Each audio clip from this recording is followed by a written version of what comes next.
Olá, queridos e queridas! Que bom estarmos juntos mais uma vez aqui no nosso canal Iluminando Consciências Espiritismo em Foco. E hoje nós gostaríamos de iniciar aqui o nosso canal perguntando a você: você adoece? Você já ficou enfermo e você se perguntou, por exemplo, por quê?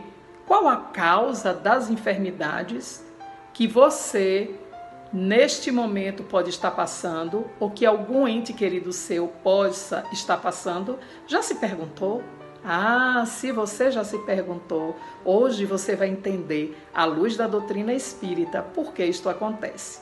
Então, o nosso conteúdo de hoje é a Marcela Cavalcante que vai trazer causas das enfermidades. Mas além de assistir o nosso conteúdo com a Marcela, fica também, ouve o Pense Nisso e a dica de livro, porque tudo é muito bem planejado para você. Nós trazemos tudo com muito amor, com muito carinho, para que você se sinta muito bem aqui conosco no canal Iluminando Consciências Espiritismo em Foco. Então fica conosco até o final e aproveita agora a palestra que a Marcela traz para a gente, essa fala maravilhosa sobre as causas da enfermidade.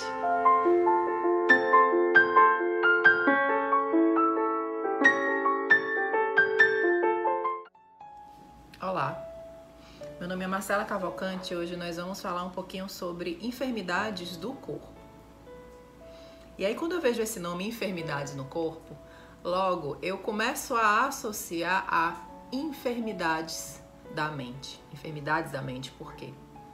A gente pode imaginar que quando a gente pensa, se o meu corpo está doente, se eu tenho algumas limitações físicas, a gente deve entender que talvez essas enfermidades físicas tenham uma completa conexão com estados mentais desafiadores.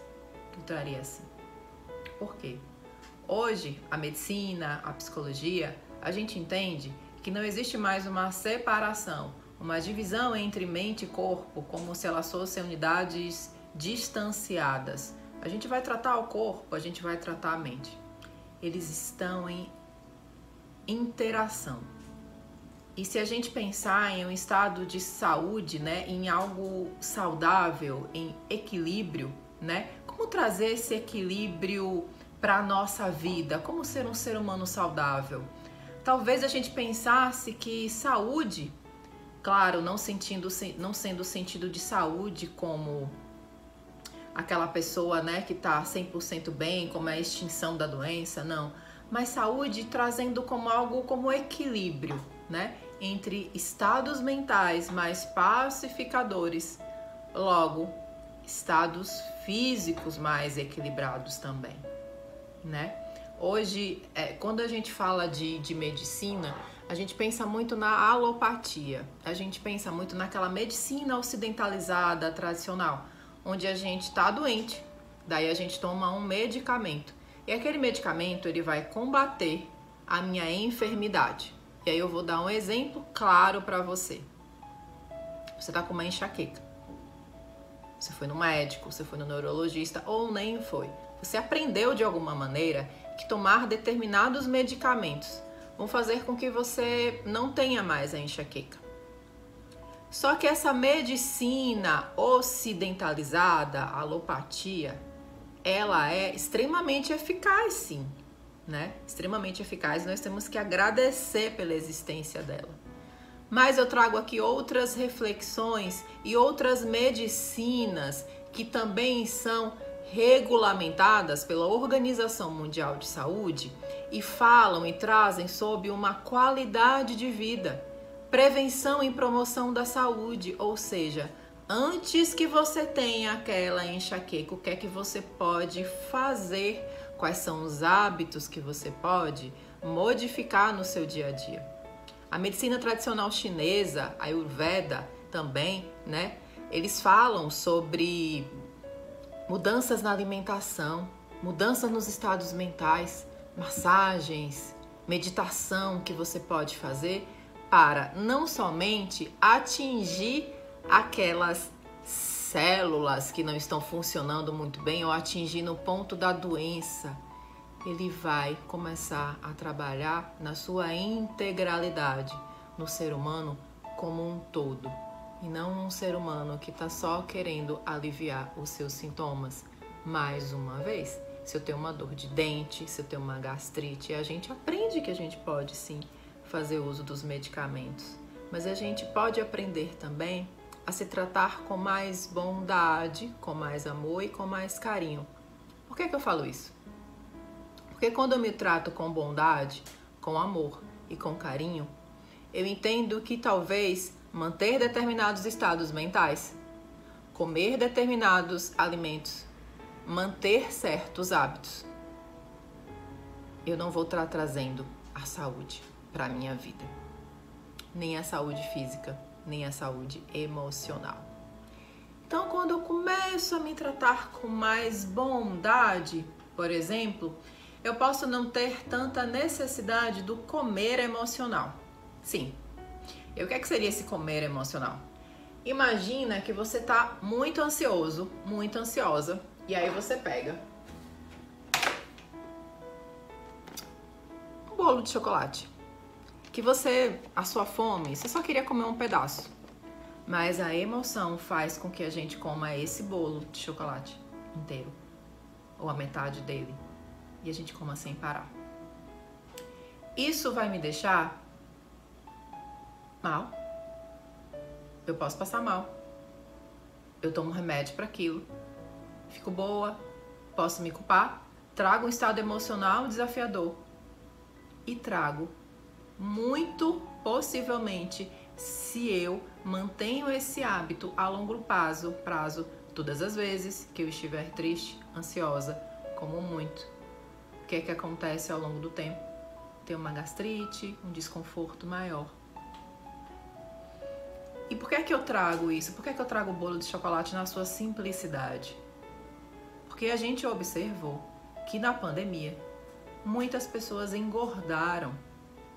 Nível de colesterol aumentou, gordura no fígado, todas essas coisas que a gente já sabe, né? Infelizmente. Só que muitas vezes, perceba comigo como é sutil. Eu posso entender que estar dentro de uma pandemia é difícil, é desafiador para mim. Eu posso entender que eu não preciso ter aquele corpo dos sonhos ou me manter sempre em dieta. Eu posso ser amorosa comigo quando eu me oferto alguns pedaços de bolo de chocolate. Inclusive eu tenho ele aqui.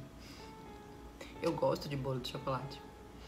Só que ao mesmo tempo, eu posso entender que eu posso entrar no movimento de manada, ou seja, todos os meus amigos fazem isso, todas as pessoas do mundo engordaram, por que eu não vou engordar também? Percebe que é muito sutil a diferença? Eu preciso me tratar com amorosidade, com carinho, entender que em alguns momentos eu posso fazer isso, mas ao mesmo tempo eu não preciso me colocar dentro da pandemia como uma pessoa que é tudo permitido. Trazendo o tema de novo, enfermidades do corpo, lockdown, muitas coisas fechadas. O que é que eu posso fazer com as possibilidades que eu tenho hoje? Será que eu posso fazer alguma caminhada em um local aberto? Será que eu posso fazer dentro do meu ambiente, dentro da minha casa, alguns pequenos exercícios que vão fazer com que o meu corpo que está sofrendo e a minha mente não estejam melhores? São algumas perguntas que a gente pode se fazer a todo momento e eu sempre digo, não existe fórmula de bolo para ninguém. Para ninguém. Então, não existe aquilo de você tem que. Tira essa palavra, você não tem que nada. Você precisa se olhar, se observar com carinho e ver o que é bom para você. O que é que faria sentido para você? Qual seria uma rotina ideal, talvez? Nossa, eu entendo que as pessoas gostam de praticar atividade física às 6 da manhã. Às 6 da manhã eu tô um caco, eu não consigo acordar. Não se obrigue a acordar às 6 da manhã. Mas se motive todos os dias a fazer um pouco de exercício. Entendeu a diferença? Eu não preciso me comparar com aquelas pessoas que eu vejo nas redes sociais, nas postagens, no Instagram, com os corpos maravilhosos, achando que elas estão super bem. Às vezes nem é nada daquilo, às vezes aquilo é só, algo que aquela pessoa quer mostrar ou como ela gostaria de estar. Talvez ela não esteja tão bem daquele jeito.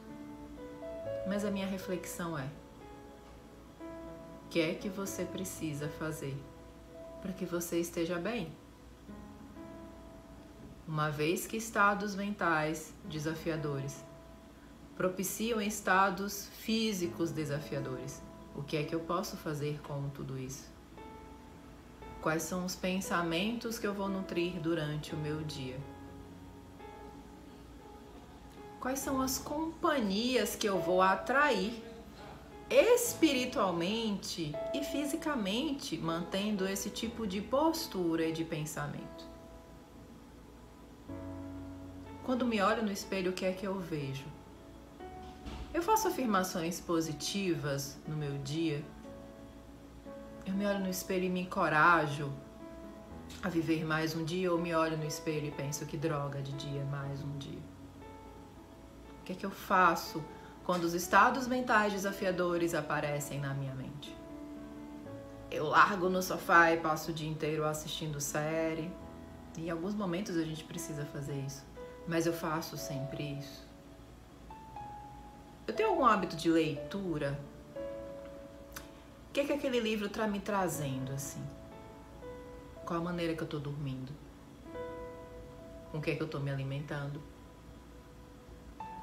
E quando eu falo com o que é que eu estou me alimentando, eu sempre gosto de trazer assim: a gente está se alimentando o tempo inteiro de tudo. Da comida que você come, do conteúdo que você também passa muito tempo olhando, e aquilo é alimento. Então o que é que eu vejo nas redes sociais? Com o que é que eu me ocupo? Qual o conteúdo que eu estou me nutrindo? Por isso que eu falo, não tem fórmula de bolo. Mas tem a gente parar, se observar e ver o que é que na minha rotina, o que é que na minha vida faz sentido. E aí quando a gente muda pequenos hábitos, eles podem ter uma potência tão grande na nossa vida que a gente nem se dá conta, mas a gente precisa se testar. Se testa, começa a se testar, faz pequenas mudanças, talvez uma prece diária, meditação, alongamento, caminhada junto à natureza, ouvir o canto dos pássaros.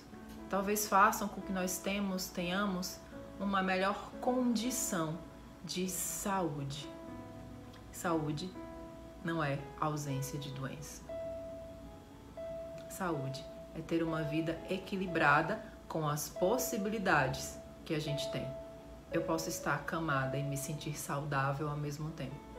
Eu posso ter um corpo perfeito, estar correndo e não estar saudável. Então eu trago muito mais reflexões do que coisas do tipo: você deve ou não fazer isso ou aquilo. Se escuta. Todos nós temos os recursos de que nós precisamos para nos regular emocionalmente. Lembre sempre disso. Mente sã, corpo são.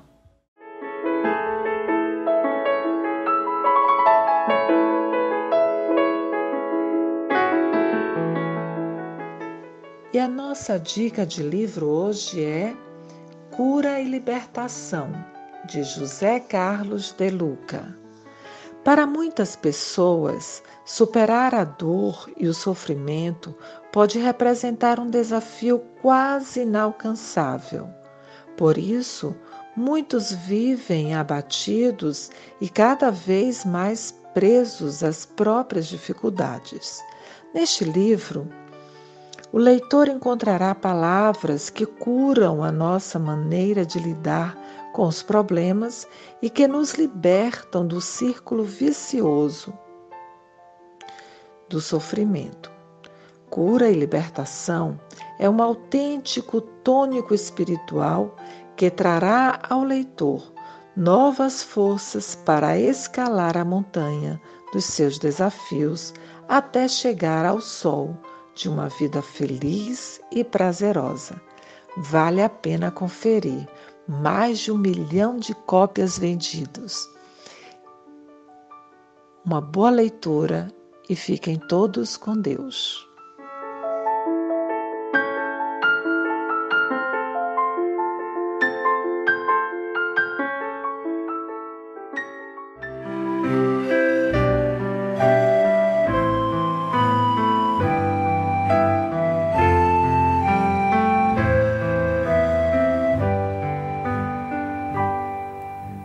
Cura-me, Senhor, liberta-me, Senhor, desça o teu olhar em mim, cubra o meu ser com teu amor.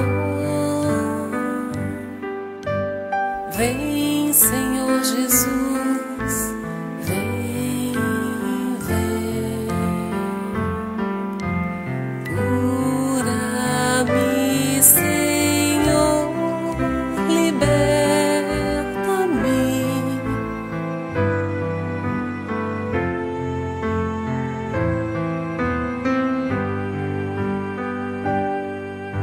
Abraça-me, Senhor, escuta-me, Senhor, liberta minha alma, inspira-me, acalma. Vem, Senhor Jesus, vem, vem,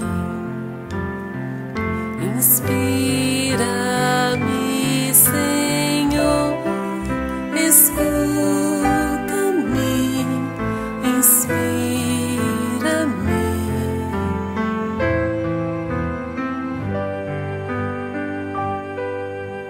Vem, Senhor Jesus, ampara e conduz os meus pensamentos em todos os momentos.